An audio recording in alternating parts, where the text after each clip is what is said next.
It's only reacts, breaking it down. No left, no right, just truth all around. It's not about parties, no red, no blue. She's calling it out, bringing facts to you. So tune in and see, no filter, just facts. Right here, right now, it's only reacts. It's only reacts. Welcome to Sooner Reacts, y'all. I know this is kind of impromptu. This is way before my show is actually supposed to start. Make sure you guys tune in tonight at 9 p.m. because we're going to have my really good friend Oscar come on and chop it up with us about what's going on with the border. But before we get into any of that,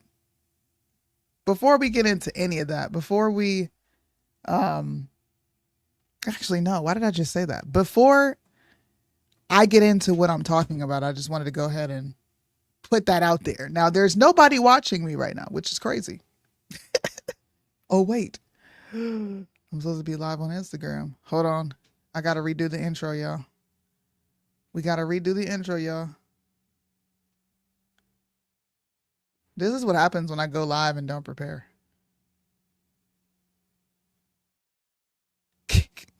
Let me.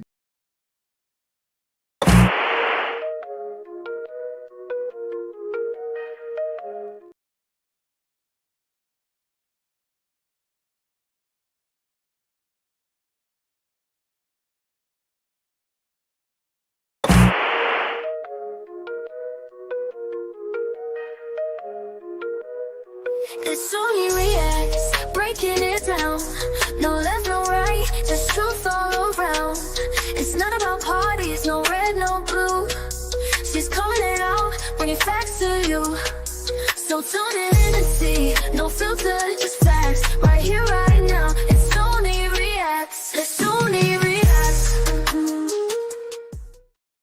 What up, y'all? Welcome to a kind of very impromptu episode of Soonie Reacts. I'm going to be giving an update to this Brandon Durham case. Now, if you guys watched my coverage on it a couple days ago, I was completely disgusted. I'm still disgusted. But there are some more elements to the story that we were missing. And I think it's interesting. That not a lot of people are even talking about this to begin with. So I wanted to come live and show you guys a few things. I want to see what you think. Maybe we can get some more opinions in here as to what happened. I'm not going to be up here long because I got stuff to do. But let's go ahead and hop on into this. So I was talking to Mo earlier about this Brandon Durham case, and I think I can probably run the video for you guys. But she was asking me about it because she hadn't heard about it. She hadn't really delved into it any. So she was asking me about it and what was going on and what was the particulars of the case. And we started talking. This is normally what happens. We start talking and then she uncovers, actually I sent her this Twitter page, and it had a bunch of information on there. Sorry, my mic was so loud. A bunch of information on there about Mr. Durham. So before I get into that, I want to run this clip right quick. This is actually what happened on November 12th in the city of Las Vegas. I will give you the whole backstory, but I want to review. I want to let you guys know what's happening. So right now, the officer is on the way to this man's house, Brandon Durham, who called 911 because of an intruder coming into his home. Police are arriving. Let's get into the video. Red beanie, wearing a black sweatshirt and dark black pants.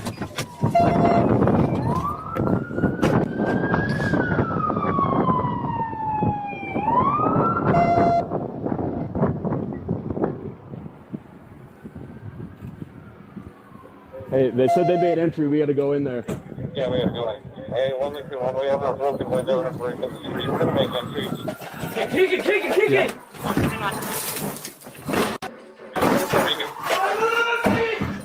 Metro Police! Metro Police!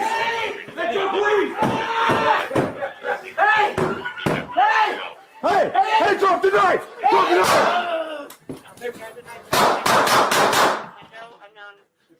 Put your hands up! Now, that is the video, and that's initially what grabbed my attention, because I thought, wow, this is crazy. You just unalived this man, blamed him in his head, and then you shot him 6 more times, which is crazy, right? So I kept looking to see if I could find updates on this story, to see if I could find anything on this story. And I was able to find little to nothing. But you know what happens when you go over to X and you go over to look at what people are investigating, because we, the people, are the news now. And this was uncovered. Now, the reason I'm bringing this up is because I find it odd that not many people are talking about this case to begin with, given how egregious it is. And on top of that, it just makes me a little weary. But it also, with this information I'm going to give you, it kind of painted a bigger picture as to why people are not discussing this and why mainstream media is not making a big deal out of this and making it a racial thing. And I'm just going to hop into it. Like I said, I don't have much longer. I'm going to hop into it. So shout out to Doug Papa Podcast. This is who came across this information. I want to make sure that everybody's getting their credit. I came across this, and when I read it, I stopped. I'm going to read it. Exclusive breaking news. Brandon Durham, the innocent homeowner, killed by Las Vegas Metro police officer on November 12th after calling 911 for help during a home invasion, was apparently fighting for his life with a 190-pound biological male 10 years younger than he. So I said, biological male? Why do they keep calling him a man? Like, that was a woman. They said he was in a fight with a former lover. This is what the news is reporting. And that was it. But then come to find out, it's actually a biological man. So who he was standing there fighting with wasn't actually an ex-girlfriend, but a transgender, which is a man trying to be a woman. Okay? And if you're going to ask me, well, how do you know this? I've got all the documents that show that this person went through a name change. This person that you were seeing right here in this picture, who is responsible for Mr. Durham's death along with the officer, has a lengthy criminal history and a track record. And ultimately, this story, y'all, is crazy as crap. So who he was fighting with was a transgender, a biological male, 10 years younger than him. Florida courts obtained by Doug Papa Podcast, which is who I'm referring to right now as my source, on 11/4, found on 11/4/2014, petitioner Robert Bordeaux Williams filed for an adult name change, and he changed his name to Alejandra Marie Bordeaux. Criminal records obtained by the podcast indicated that on February 23rd, 2017, Bordeaux was arrested by Miramar PD, which is in Florida, for felony battery, domestic strangulation, and eventually he ended up posting bail. Okay? So this is not even a chick, y'all. This is a full-blown dude. But when I get into the witness statements and testimonies, that's what's really going to blow your mind. Because I was sitting here flabbergasted. Why is nobody talking about this? What is happening? Nobody wants to talk about this egregious case that took the life of a man who literally called 911 in order to receive help from someone breaking into his home? Really? So I came across a document that was actually from the suspect that gives his eyewitness account of what happened that night. All right. Do me a favor. If you're watching this, share it. You haven't heard about this yet. What is this? What up, everybody watching on Instagram? What's up? What's up? What's up? I appreciate you. Corey's corny, bro. It's not even what I'm saying. Right. So upon reading this, you get a more of I guess an insider view of what happened that night. Right. Now, does it have anything to do with what the cop did? No. But I'm talking about it from the lens of nobody wanting to touch the story. Like, it's weird. You don't have BLM wanting to touch it. Where is Ben Crump? Where are all the race hustlers that come out when a white cop unalives a black man? So, like I said earlier in the conversation, this was a transgender male that he was fighting with. So Detective At approximately 4:12 in the morning on November 12th, 2024, the detective conducted an audio recorded interview with Bordeaux at Southeastern Ave and Mile Road.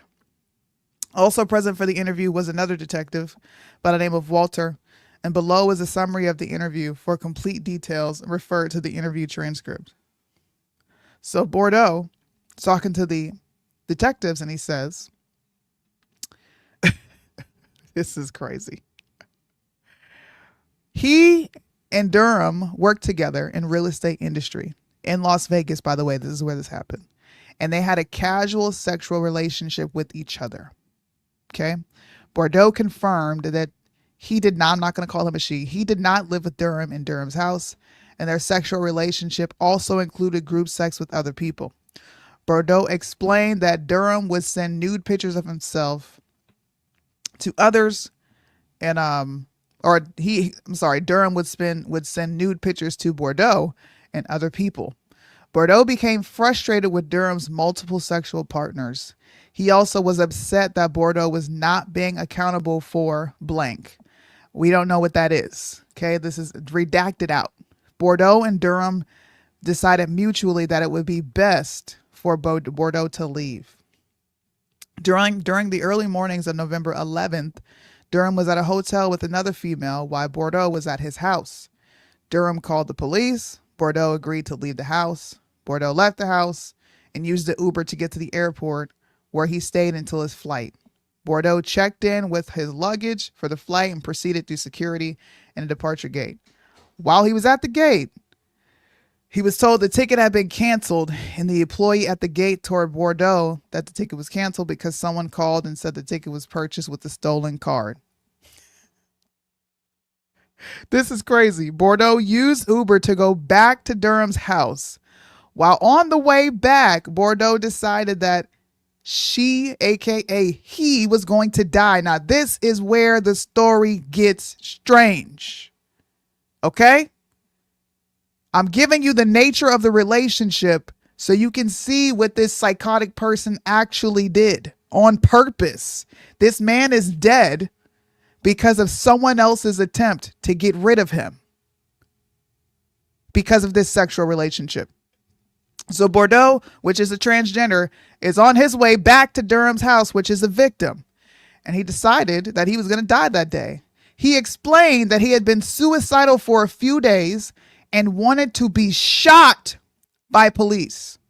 Bordeaux stated, "I wanted the cops to shoot me dead, and I wanted him to live the wreckage that I caused in his house." Are you listening?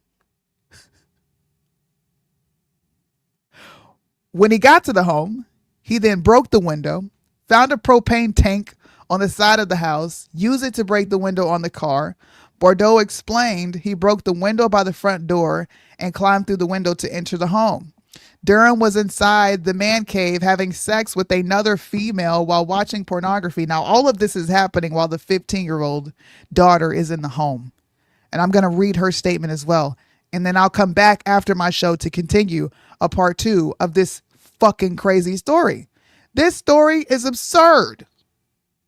So when Bordeaux came back, he found that Durham was in the man cave having sex with another female while watching pornography. Once inside the house, she heard the police sirens outside. Bordeaux retrieved a knife from the kitchen and went to Durham's room. This is where the knife comes into play.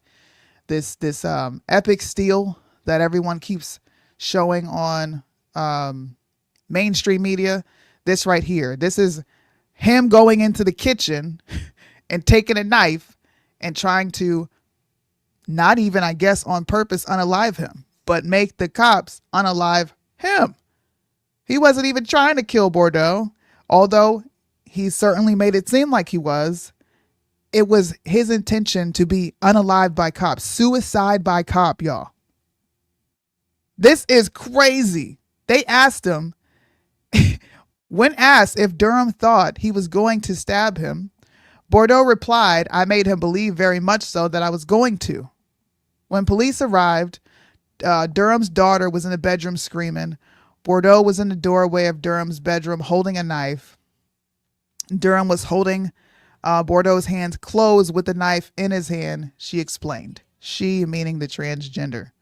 Okay? So the whole reason that this thing even happened is because this transgender wanted to be unalived by a cop. That is why we are having this conversation. This is fucking breaking news. Why is this not all over the place? Even right-leaning news. Nobody is talking about this story. Nobody. Here's the daughter. The daughter talks about hearing this whole thing happen. Daughter, who's been redacted, says her father has parties almost every night in his garage that he converted into a man cave. Brandon's friends stay in the garage, never in the residence. The daughter was getting ready for bed when she heard a loud thud on the wall of her room. She got scared, got up and opened the garage door. Brandon walked into the residence and stated to someone in the garage, "You crazy bitch, what are you doing?" Brandon asked if he was okay and asked if she should call the police. Was asked if he was okay and if she should call the police. So that Brandon called the police, told his daughter to call the police. So she walked into her room and called the police through Siri. Brandon took the phone from his daughter and went into his room and locked himself in. And then his daughter then entered her room and locked herself in her room. She's hearing all this from her room with all this crazy shit going on. Okay. This whole story is crazy as crap. And these are documents from Clark County.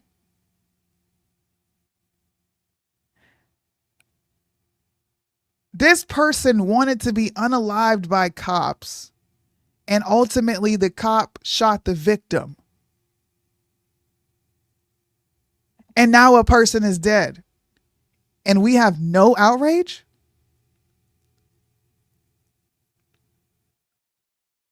Huh? Did anybody else hear about this story? Brandon Durham?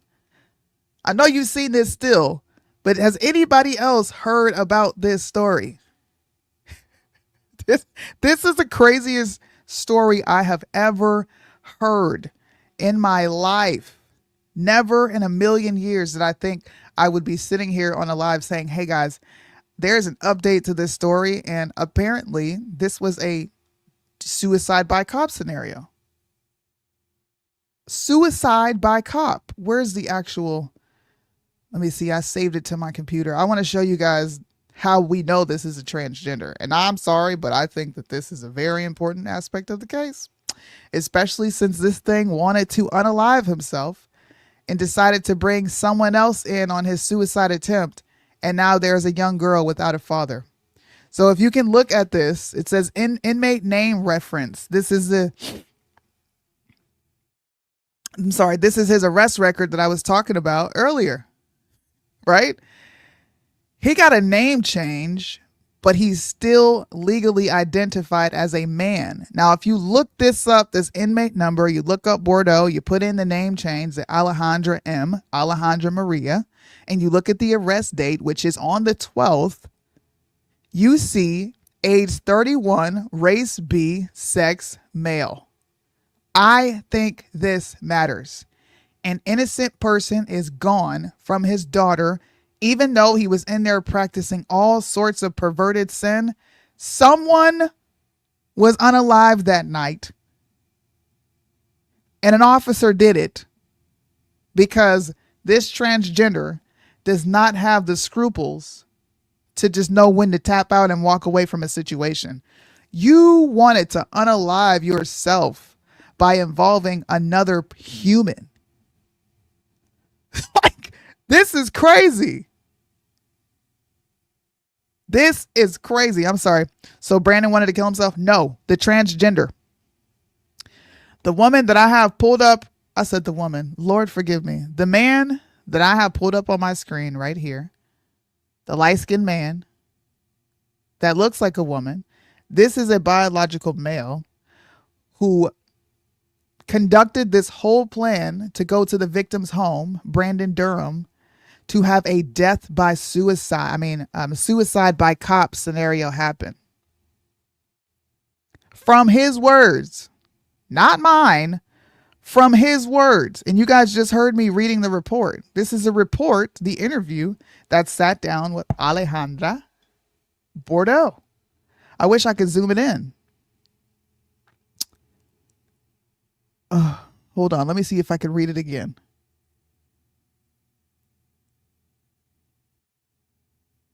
This is what the transgender said. Bordeaux used Uber to go back to Durham's home. Durham is the victim, the man who was shot in the face and then shot 6 more times by police officers. Okay. He got an Uber to go back to Durham's house. On the way to Durham's house, Bordeaux decided that he was going to die. He explained that he had been suicidal for 2 days and wanted to be shot by the police. Bordeaux stated, "I wanted the cops to shoot me dead. And I wanted him to live the wreckage that I had caused in his house." This is crazy. That's why I'm laughing.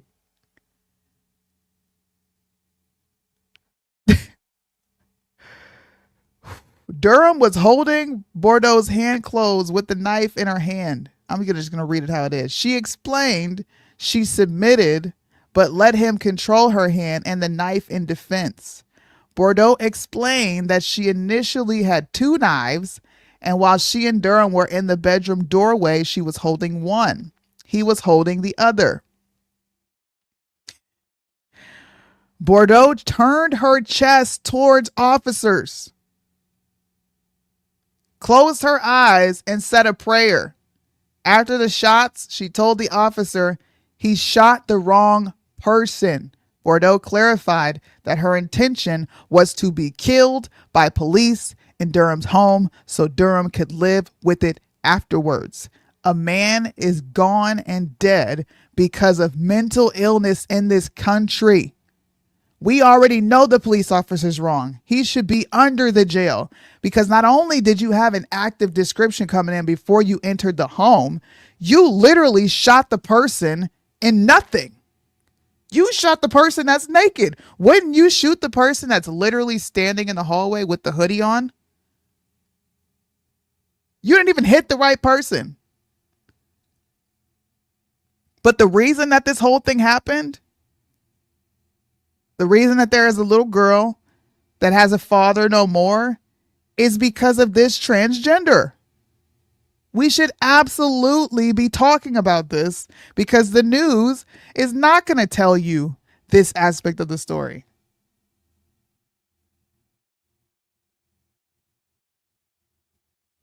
Now, is anybody else confused? Are you still confused, or do you get it? Do you get it? That's crazy. So the person in the red hoodie wanted to kill himself. Yeah, he wanted to die. Suicide by cop. That's how he wanted to go out. Doesn't fit the narrative. The LGBTQ is a protected class. Yes, I bet him dying hurt him even more than him deleting himself. One would have to assume, right? I would have to assume that a person is walking around with that type of mentality. I would hope they are. I would hope they are.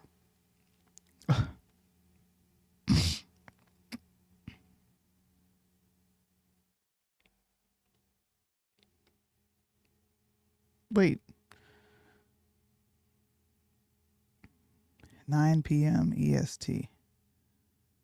That's, sorry, I'm messaging people.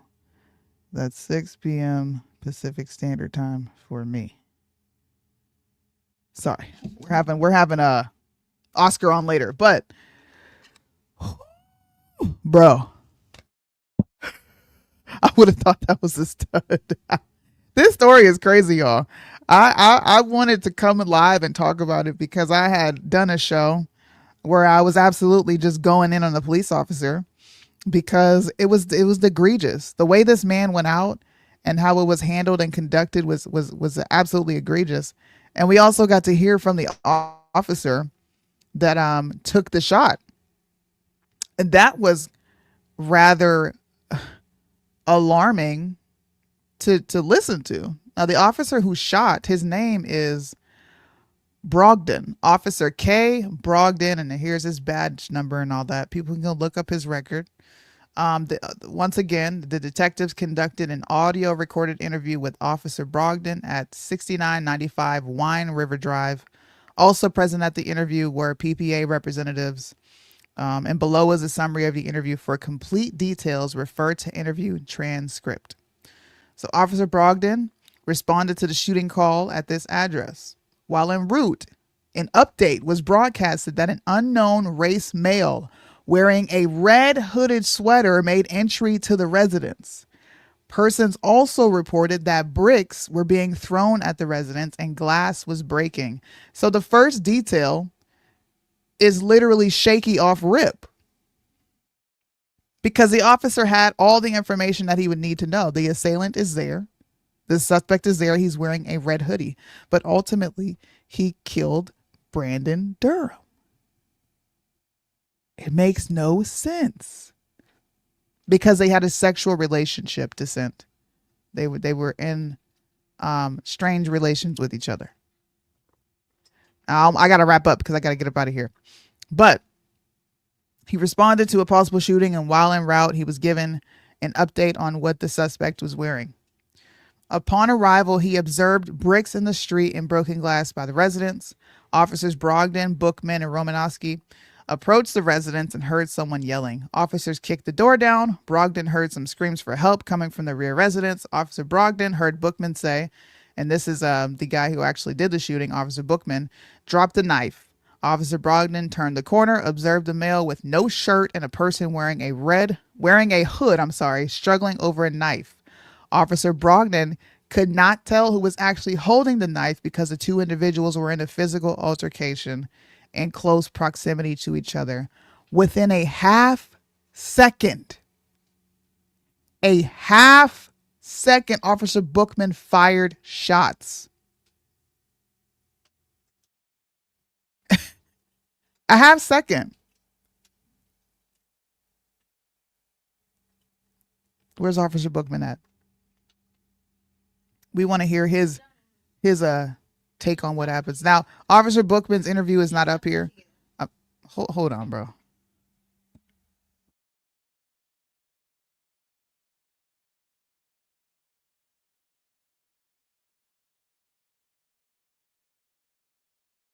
Sorry, I'm back. This is also a new declaration of arrest, review of Officer Bookman's body cam footage. I don't know why this officer decided to shoot the victim. I keep trying to figure out why he felt like he needed to shoot him, why he felt like Brandon was a threat, given that he was in his underwear, literally fighting for his life at that point. Because in his mind, Brandon's mind that night, he was absolutely sure that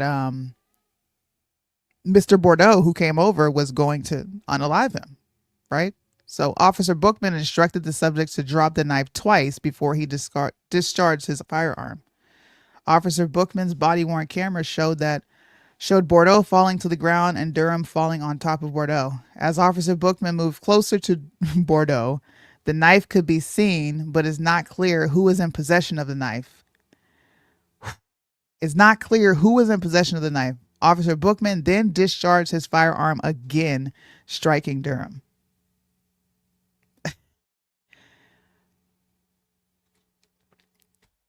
Y'all, what do we do with this? We have a transgender who absolutely wanted to unalive himself. Okay. And he said he wanted to unalive himself by cop. What is happening? Conservatives definitely have not won a culture war in the slightest. But what is happening? Why are cops afraid of average citizens? And I'm going to come back and continue this conversation, but the bigger conversation is, why are cops afraid of people, bro? I get having seconds to react to a situation, right? I get not ever having been in this job, and I'm not demonizing cops, but you like shot this man in the face and then shot him 5 more times. For what? We need to know, we need to understand why this officer acted in the way he did. Because according to a Supreme Court case that sets precedents for every interaction, we need to know if the cop acted within reason. This is Graham versus Connor. Would another cop act in this way? Is it reasonable? Was his reaction to what he saw reasonable? That's the question we have to ask ourselves. Do you believe it was reasonable based on the information that I have shared with you tonight, based on the video? Did this cop have reason to do what he did? That's the question. Now, I got to get up out of here. You guys make sure that you tune in to the live that we're going to be hosting with Oscar L. Blue. He's going to be coming on talking about what's going on at the border. And I want you guys to also think about everything that I discussed here today. This person, this man right here on the right side of your screen decided that he wanted to die by cop. And he decided to put this man, who was his lover, Brandon Durham, in the middle of it. Openly states that he turns his chest towards police officers in order to be unalived. If he would have shot the red hoodie person, then nobody would have cared. No, because you're trying to hurt someone else. Of course, the cop needs to come in and do what it needs to do. But this story is psychotic as heck, and I want to bring some more information. I'm going to come back, and we're going to continue this discussion. Yeah, y'all, this is the craziest story I've ever come across. I'm flabbergasted. I don't even know what to say. But I'm going to get on up out of your hair. I'll see you guys in a bit. Peace out.